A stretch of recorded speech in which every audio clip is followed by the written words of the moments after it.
coming up. And obviously, jumping is important. Rebounding, jumping for that initial ball toss-up, jumping for shots. Height is very important in basketball. The T test, you need 4 cones and measured out 10 yards and then 5 on either side, making a T. This is very good. It's for shuffling, switching direction. Cutting is big in basketball, and ACL injuries are big for high school girls basketball players because they are not used to the cutting motion.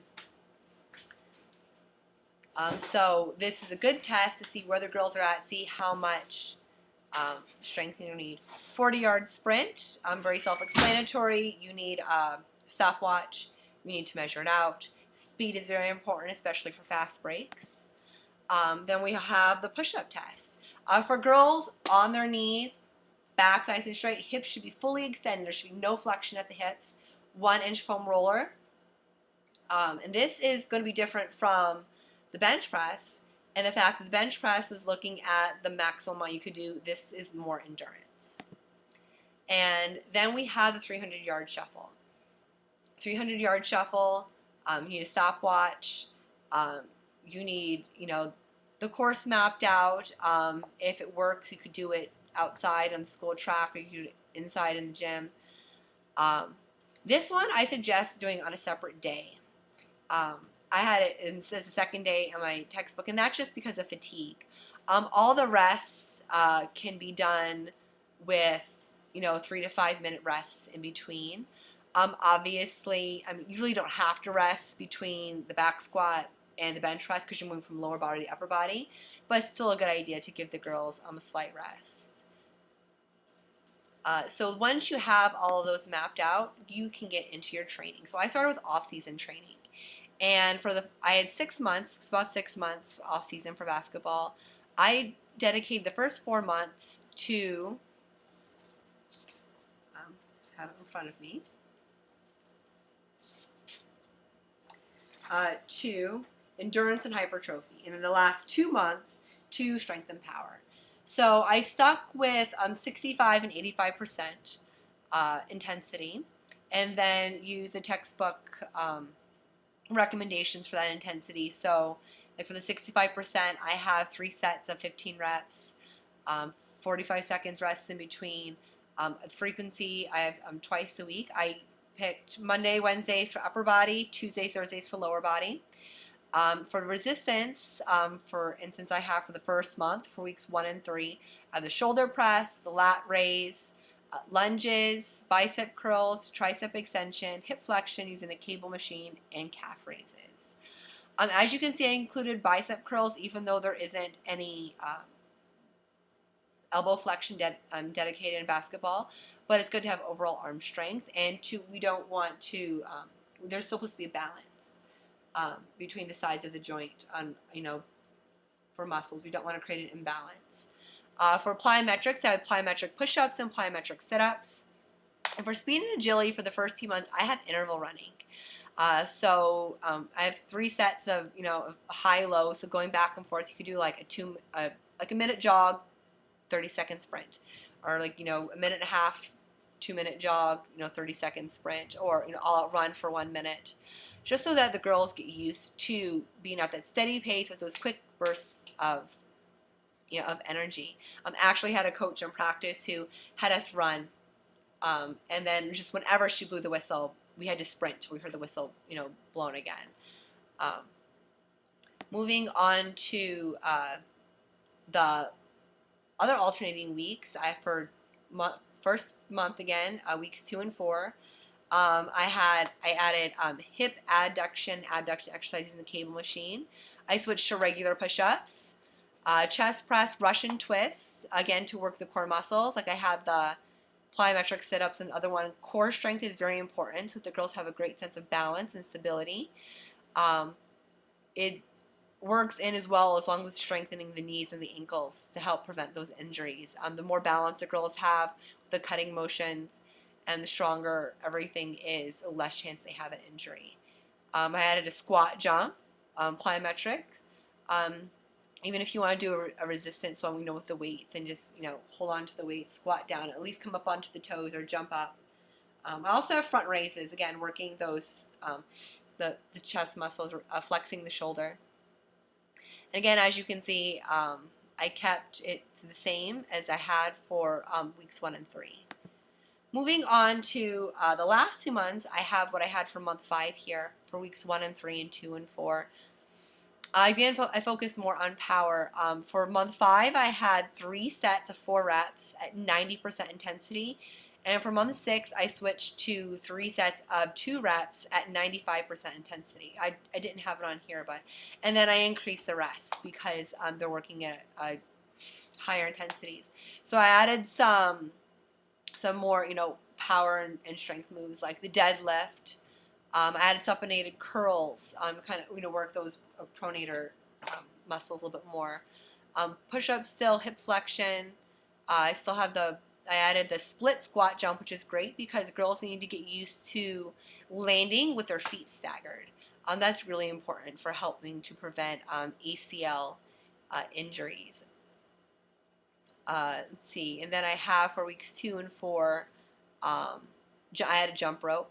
And again, I had the squat jump on resistance using the weights rather than the plyometric version. Jump rope is good for speed. Moving on to preseason, we're starting practice. I switched it up to 3 days a week. Some of these are going to be done in the gym, in practice with the coach. Some are going to be done while the girls are at home or in the weight room. I have shooting, tricep extension, chest press, back squat, front raises for the resistance, the plyometric chest pass, and sit up, and then rebounding. Rebounding can be done like a lot of the program rituals where everyone lines up.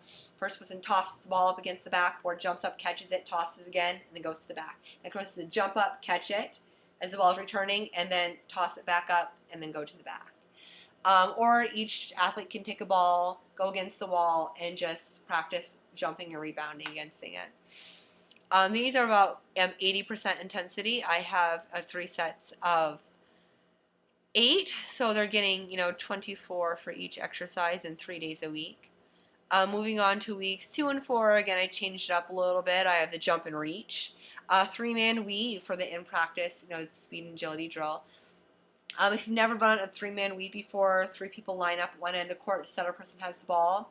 You pass the ball out to one of the players on the side, and then you run behind. That person comes towards the middle, passes the ball to the person who's all the way on the right, who's working their way towards the middle, and then run behind. So you're running behind after passing, weaving down the court, kind of like making a braid, and the last person goes in for a layup. It's just great for passing, so they, quick passes, so they know if they have to, take one dribble, but try not to travel, just quick bounce or chest passes. Try and keep the dribbling to a minimum. It's also about, working together, seeing where the player is at, so it has multiple applications. Moving on to the last 4 weeks of preseason. Preseason usually runs about 6 to 8 weeks, depending, on when practices start, when they can get in there. I've done different programs, and some ran 6, some ran 8. Let's see, I have shooting, hip flexion again, tricep extension, moving on to plyometric. So you're seeing we're not doing so much with the resistance training at this point, moving more onto the plyometric and speed and agility and more sport specific. So we have the chest pass, we have alternated leg push off, the plyometric exercise that's in our book. Very great for practicing with the layups. Rebounding and 3-man weave again. Let's see, for weeks 6 and 8, I added a lunge with a knee raise, getting the hip flexion, working on pushing that that knee up for the layups. I have the depth jump lateral movement, jumping off the box, quickly moving to the side, so that cutting motion. That's supposed to be box jump, not box jump. I added a fast break and shuffle and weave. So shuffle and weave, unlike the karaoke, your legs are not crossing over one another. It's just a side shuffle. And then fast break, obviously we use a lot during the game. And then moving on to in-season training. in-season training, we're not doing so much resistance training. It's more practice, more working on plays, and doing more in-practice drills. So for weeks 1 and 3, I have just shooting is the only resistance training. For plyometric, I have jump and reach and chest pass. And then I added suicides and karaoke to the speed and agility. They're kind of great, right after the warm-up, doing something speed-related in practice. That's what my coaches always did. Those I talked with, it's good to get the girls, used to speed and do it early in practice so they have the energy to do it. Weeks 2 and 4, let's see, I added the fast break. You can see I have tricep extension, chest press. So I have 3 resistance training ones for the shooting, chest press, and tricep extension. Moving on to postseason. So obviously the in-season is longer than that. It runs about 12 weeks for most programs. That was just an example of 1 month. Moving on to the postseason. Postseason runs anywhere between 1 and 4 weeks. It depends on how long the teams last in a tournament. So I just have, the only thing I have for resistance is shooting. You can see I broke everything down. Everything covers, I think I have 2 things. Oh gosh, I think I have 2 things for every day of the week, and then plus shooting. So shooting would be the 3rd. Keeping it very simple, more of active rest. So we're not really much with resistance training. I do have like plyometric sit-ups, jump and reach, chest pass, the speed and agility, like the suicides, 3-man weave, split squat jump, karaoke, fast break, rebound. So because it's still good to stay on top of those things, we don't want to do too much. This is really the time where teams focus on minimizing errors, and fatigue promotes errors, so you don't want to fatigue the players too much.